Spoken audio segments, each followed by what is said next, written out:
नमस्कार, मैं हूं दीपिका। बिहारी न्यूज में आपका स्वागत है। खबरों की ओर बढ़ने से पहले एक नजर सुर्खियों पर।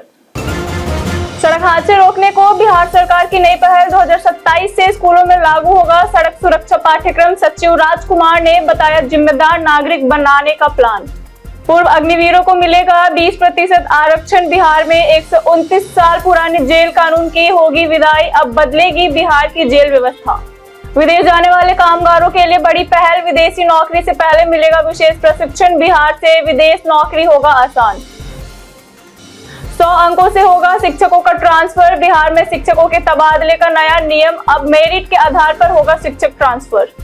वैभव सूर्यवंशी के सामने बड़ा मौका। जिम्बाब्वे सीरीज में रच सकते हैं इतिहास। T20 क्रिकेट में बन सकता है नया वर्ल्ड रिकॉर्ड। इसी के साथ बढ़ते हैं शाम तक की बड़ी खबरों की ओर विस्तार से। अब नंबर के आधार पर होगा शिक्षकों का ट्रांसफर। बिहार शिक्षा विभाग ने सरकारी शिक्षकों के ट्रांसफर के लिए 100 अंकों के एपीआई आधारित ऑनलाइन मेरिट प्रणाली लागू करने का फैसला लिया है। अधिक अंक पाने वाले शिक्षकों को पसंदीदा जिला और रिक्त पदों पर प्राथमिकता मिलेगी। गंभीर बीमारी वाले शिक्षकों को 20 अंक, दिव्यांगों को 15, महिला तथा शिक्षक दंपतियों को 10-10 अंक मिलेंगे। प्रत्येक पूर्ण सेवा वर्ष पर 1 अंक जोड़ा जाएगा। अंक समान होने पर अधिक आयु वाले शिक्षक को प्राथमिकता मिलेगी। डिजिटल सत्यापन होगा और पोस्टिंग केवल रिक्त पदों के आधार पर होगी। शिक्षा मंत्री मिथिलेश तिवारी ने व्यवस्था को पारदर्शी और निष्पक्ष बताया। बिहार के स्कूलों में पढ़ाया जाएगा ट्रैफिक सेफ्टी पाठ। बिहार में सड़क दुर्घटनाएं कम करने के लिए परिवहन विभाग ने 11वीं और 12वीं कक्षा के छात्रों के लिए सड़क सुरक्षा पाठ्यक्रम तैयार किया है, जो 2027 से लागू होगा। इसकी सामग्री तैयार है और मुद्रण कार्य जारी है। विभाग पहले से कक्षा 3 से 10 तक सड़क सुरक्षा शिक्षा दे रहा है। पाठ्यक्रम में ट्रैफिक सिग्नल, पैदल यात्रियों की को प्राथमिकता, ओवर स्पीडिंग, गलत लेन, नशे में ड्राइविंग, मोबाइल के उपयोग से बचाव, घायलों की मदद और सड़क संकेत शामिल है। चालकों, कंडक्टरों व पुलिस कर्मियों को भी प्रशिक्षण दिया जाएगा। सचिव राजकुमार ने इसे जिम्मेदार नागरिक बनाने और दुर्घटनाएं घटाने की महत्वपूर्ण पहल बताया। बिहार में 129 साल पुराने जेल कानून की होगी विदाई। बिहार मंत्रिमंडल ने मुख्यमंत्री सम्राट चौधरी की अध्यक्षता में 10 प्रस्तावों को मंजूरी दी।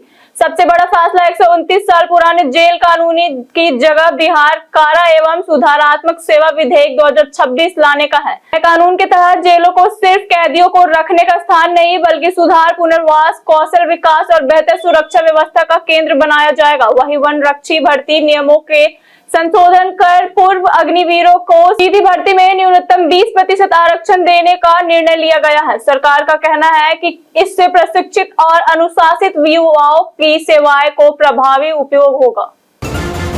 बिहार के कामगारों को विदेश जाने से पहले मिलेगा प्रशिक्षण। बिहार सरकार विदेश जाने वाले कामगारों को सुरक्षा और सुव्यवस्थित प्रवासन के लिए पटना में प्रस्थान पूर्व उन्मुखीकरण प्रशिक्षण कार्यशाला आयोजित की। इसका आयोजन बिहार राज्य समुद्र पार नियोजन ब्यूरो ने किया। सुनील कुमार ने कहा कि सरकार अधिकृत एजेंसियों के माध्यम से सुरक्षित और पारदर्शी विदेश रोजगार उपलब्ध कराएगी। प्रशिक्षकों को कार्यस्थल से अधिकार, स्थानीय कानून, श्रम नियम, संस्कृत सुरक्षा उपाय, आपातकालीन प्रक्रिया और जरूरी दस्तावेजों की जानकारी दी गई। माइग्रेंट पोर्टल तथा विदेश मंत्रालय की वेबसाइट पर पंजीकरण का प्रशिक्षण भी दिया गया। कार्यशाला में विभागीय अधिकारी और सभी जिलों के नियोजन पदाधिकारी शामिल हुए। सिंधु दर्शन यात्रा के लिए बिहार सरकार दे रही आर्थिक सहायता। बिहार विधान परिषद के 213वें सत्र में सभापति अवधेश नारायण सिंह ने कहा कि राज्य सरकार सिंधु दर्शन तीर्थ यात्रा पर जाने वाले श्रद्धालुओं को आर्थिक सहायता उपलब्ध करा रही है। उन्होंने बताया कि सरकार कृषि को सर्वोच्च प्राथमिकता देते हुए दलहन तिलहन उत्पादन बढ़ाने के लिए विशेष अनुदान और सौर ऊर्जा संयंत्र योजना को बढ़ावा दे रही है। शिक्षा के क्षेत्र में केंद्रीय विद्यालयों के लिए भूमि उपलब्ध कराई जा रही है तथा विक्रमशिला विश्वविद्यालय के लिए 200 एकड़ जमीन हस्तांतरित की गई है। उन्होंने 211 डिग्री कॉलेजों में पढ़ाई, एम्स पटना विस्तार, हेली टूरिज्म, मरीन ड्राइव और सैटेलाइट टाउनशिप जैसी विकास योजनाओं का भी उल्लेख किया। बिहार में नवंबर तक पूरा होगा रूफटॉप सोलर का लक्ष्य। बिहार के मुख्य सचिव प्रत्यय अमृत ने वीडियो कॉन्फ्रेंसिंग के जरिए पीएम सूर्य घर मुफ्त बिजली योजना और यूटिलिटी लेड एग्रीगेशन मॉडल की समीक्षा की। उन्होंने पात्र कुटीर ज्योति उपभोक्ताओं का शीघ्र सत्यापन कर अधिक लाभार्थियों को जोड़ने तथा रूफटॉप सोलर संयंत्रों की स्थापना में तेजी लाने के निर्देश दिए। वितरण कंपनियों को नवंबर तक लक्ष्य पूरा करने, निरीक्षण और आवश्यक सामग्री की उपलब्धता सुनिश्चित करने को कहा गया। जिला पदाधिकारियों को बैंकों के साथ समन्वय कर ऋण संबंधी समस्याएं दूर करने के लिए निर्देश मिले। एनबीपीडीसीएल ने बताया कि माउंटिंग स्ट्रक्चर का कार्य शुरू हो चुका है और प्रगति की लगातार निगरानी हो रही है। गलत रजिस्ट्री कराई तो लगेगा 100% जुर्माना। बिहार सरकार भारतीय स्टाम्प विधेयक 2026 लागू कर जमीन और फ्लैट की रजिस्ट्री में कम बाजार मूल्य दिखाकर स्टाम्प शुल्क चोरी पर सख्त करेगी। ऐसे मामलों में आंकी गई राशि में बराबर 100% जुर्माना और बकाया स्टाम्प शुल्क वसूला जाएगा। संदेह होने पर निबंधन पदाधिकारी मामला कलेक्टर या सहायक निबंधन महानिरीक्षक को भेजेंगे। अधिकारियों की लापरवाही या मिलीभगत पर भी कार्रवाई होगी। विधेयक विधानसभा में पेश किया गया। सरकार का लक्ष्य राजस्व बढ़ाना और पारदर्शिता लाना है। खरीदार विक्रेताओं को सही बाजार मूल्य और दस्तावेज दर्ज कराने की सलाह दी गई है। बिहार में उद्योगों को मिलेगा बड़ा बढ़ावा। बिहार सरकार Bihar ease of doing business विधेयक 2026 लाकर उद्योग स्थापना को सरल, पारदर्शी और समयबद्ध बनाएगी। मुख्यमंत्री की अध्यक्षता में राज्य स्तरीय परिषद, मुख्य सचिव की अध्यक्षता में कार्यकारिणी समिति तथा हर जिले में निवेशकों की समस्याओं के समाधान के लिए समितियां बनेंगी। सीईओ के नेतृत्व में सचिवालय निर्णयों की निगरानी करेगी। सिंगल विंडो सिस्टम से सभी मंजूरियां एक मंच पर मिलेंगी। उद्योग लगाने के लिए कृषि भूमि के व्यावसायिक उपयोग हेतु अलग कन्वर्जन की जरूरत नहीं होगी। सरकार का लक्ष्य निवेश बढ़ाना, रोजगार सृजित करना और बिहार को उद्योग अनुकूल राज्य बनाना है। 2027 में शुरू होगा Mithapur Khemnichak elevated metro route. Patna metro corridor 1 के मीठापुर खेमनीचक के 3.1 किलोमीटर एलिवेटेड रूट को जून 2027 तक और कॉरिडोर 2 के 8 किलोमीटर अंडरग्राउंड रूट को 2028 तक शुरू करने का लक्ष्य है। मुख्य सचिव प्रत्यय अमृत ने समीक्षा बैठक में 6 वर्ष की देरी पर चिंता जताते हुए काम दोगुना करने के निर्देश दिए। 1100 करोड़ रुपए के फंड प्रवाह को मंजूरी दी गई ताकि निर्माण ना रुके। विकास भवन, विद्युत भवन, पटना जू के ट्रैफिक डायवर्जन, ट्रैफिक मार्शल तैनाती, एसबीआई एटीएम, पुलिस बूथ, दुकानों समेत बाधाएं हटाने और साप्ताहिक प्रगति रिपोर्ट देने के लिए निर्देश दिए गए। बिहार के 8 जिलों से गुजरेगा गोरखपुर सिलीगुड़ी एक्सप्रेसवे। बिहार के गोरखपुर सिलीगुड़ी ग्रीनफील्ड एक्सप्रेसवे परियोजना का कार्य तेज हो गया है।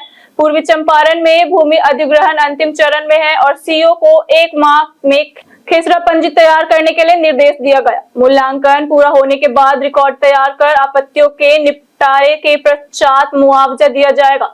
520 किलोमीटर लंबे 32,000 करोड़ के इस एक्सप्रेसवे पर वाहन 120 किलोमीटर प्रति घंटा की रफ्तार से चलेंगे। यह पश्चिम चंपारण, पूर्वी चंपारण, शिवहर, सीतामढ़ी, मधुबनी, सुपौल, अररिया और किशनगंज सहित 8 जिलों, 39 प्रखंडों और 313 गांवों को बेहतर सड़क नेटवर्क से जोड़ेगा। बिहार में मिलेंगी ओलंपिक स्तर पर सुविधाएं।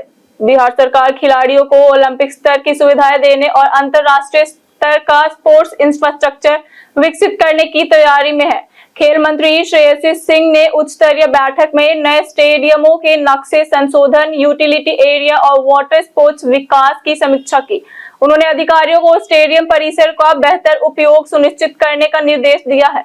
बिहार की नदियों और जल स्तरों को देखते हुए आधुनिक वाटर स्पोर्ट्स सुविधाएं विकसित की जाएंगी। ओलंपिक खेलों के लिए विशेष स्पेस बनाया जाएगा ताकि खिलाड़ी अधिक पदक जीत सके। बैठक में सचिव दीपक आनंद और निर्देशक आरिफ अहसन भी मौजूद रहे। एसडी संजय को मिलेगी कैबिनेट मंत्री सुविधाएं।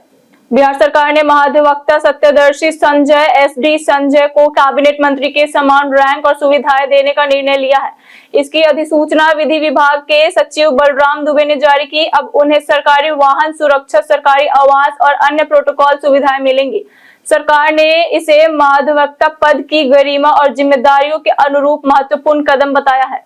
जून 2026 में नियुक्त एसडी संजय पहले सुप्रीम कोर्ट के अतिरिक्त सॉलिसिटर जनरल रह चुके हैं। उनकी जिम्मेदारी सरकार को कानूनी सलाह देना, अदालतों में पक्ष रखना और संवैधानिक व नीतिगत मामलों में प्रभावी मार्गदर्शन सुनिश्चित करना होगा। आईजीआईएमएस में बढ़ेगी सुरक्षा व्यवस्था। आईजीआईएमएस में बढ़ती मरीजों की संख्या को देखते हुए अस्पताल परिसर में नई टाउन आउटपोस्ट टीओपी खोली जाएगी। डीजीपी और अस्पताल प्रशासन की बैठक में भवन, पुलिस बल, संसाधन और संचालन व्यवस्था पर सहमति बनी। प्रतिदिन 14 से 20 हजार मरीज, परिजन और कर्मचारी यहां आते हैं। मोबाइल चोरी, पॉकेटमारी, दलालों की सक्रियता, पार्किंग विवाद और असामाजिक तत्वों की शिकायतों के कारण यह फैसला लिया गया। टीओपी शुरू होने से शिकायतों पर त्वरित कार्रवाई होगी। साथ ही सीसीटीवी निगरानी, भीड़ प्रबंधन और इमरजेंसी रिस्पांस सिस्टम मजबूत किए जाएंगे। डिप्टी डायरेक्टर विभूति प्रसन्न सिन्हा ने इसे सुरक्षा के लिए अहम पहल बताया। बिना ओटीपी खाते से उड़े 2 लाख रुपए। पटना के बेउर थाना क्षेत्र के भूपतिपुर निवासी आनंद कुमार गिरी के बैंक खाते से बिना ओटीपी साझा किए और बिना किसी संदिग्ध लिंक या ऐप डाउनलोड किए यूपीआई के जरिए 1,98,958 रुपए निकाल लिए गए। उनके एसके नगर स्थित बैंक खाते से 99,458 रुपए और 99,500 रुपए के 2 ट्रांजैक्शन हुए। राशि कटने की जानकारी मिलते ही उन्होंने राष्ट्रीय साइबर हेल्पलाइन 1930 पर शिकायत दर्ज कराई। इसके बाद पटना साइबर थाना में बीएनएस की धारा 318(4) और 319(2) के तहत केस दर्ज हुआ। पुलिस जांच कर रही है और पता लगा रही है कि बिना ओटीपी साइबर अपराधियों ने ठगी कैसे अंजाम दी। वैभव सूर्यवंशी बना सकते हैं नया रिकॉर्ड। इंग्लैंड दौरे पर वैभव सूर्यवंशी का बल्ला शांत रहा और उन्होंने 3 टी20 मैच में केवल 42 रन बनाए। अब वह जिम्बाब्वे के खिलाफ 3 मैचों की टी20 सीरीज में नई शुरुआत कर पिछली असफलता भुलाना चाहेंगे। यह दौरा उनके लिए बेहद अहम माना जा रहा है और उनसे विस्फोटक बल्लेबाजी की उम्मीद है। इस सीरीज में वैभव के पास टी20 क्रिकेट के सबसे तेज 150 छक्के पूरे कर वर्ल्ड रिकॉर्ड बनाने का सुनहरा मौका है। उन्हें यह उपलब्धि हासिल करने के लिए केवल 11 छक्कों की जरूरत है। क्या इससे वे इतिहास रच सकते हैं? बीते दिन हमारे द्वारा पूछे गए सवाल का जवाब आप लोगों में से बहुत लोगों ने हमारे कमेंट बॉक्स सेक्शन में लिख कर दिया। जिन्होंने हमारे द्वारा पूछे गए सवाल का जवाब दिया है उनके नाम है रवि कुमार, राकेश शर्मा, अनामिका शर्मा, अमर कुमार, सचिन कुमार, रूबी देवी, जसप्रीत कुमार, पिंटू गुप्ता, नरेंद्र सिंह, कुंदन कुमार, संतोष कुमार, श्रवण यादव, राजीव सिंह और अशोक झा। इसी के साथ बढ़ते हैं आज के सवाल की ओर। आज का सवाल है, बिहार का कौन सा त्योहार या परंपरा आपको सबसे ज्यादा पसंद है? आप अपना जवाब हमें हमारे कमेंट सेक्शन में लिखकर जरूर बताएं। आज के लिए इतना ही। बिहार के तमाम खबरों के साथ बने रहने के लिए देखते रहिए बिहारी न्यूज और साथ ही अगर आप यूट्यूब चैनल पर देख रहे हैं तो चैनल को सब्सक्राइब करें और अगर आप हमारे फेसबुक पेज पर देख रहे हैं तो पेज को लाइक और फॉलो जरूर करें। धन्यवाद।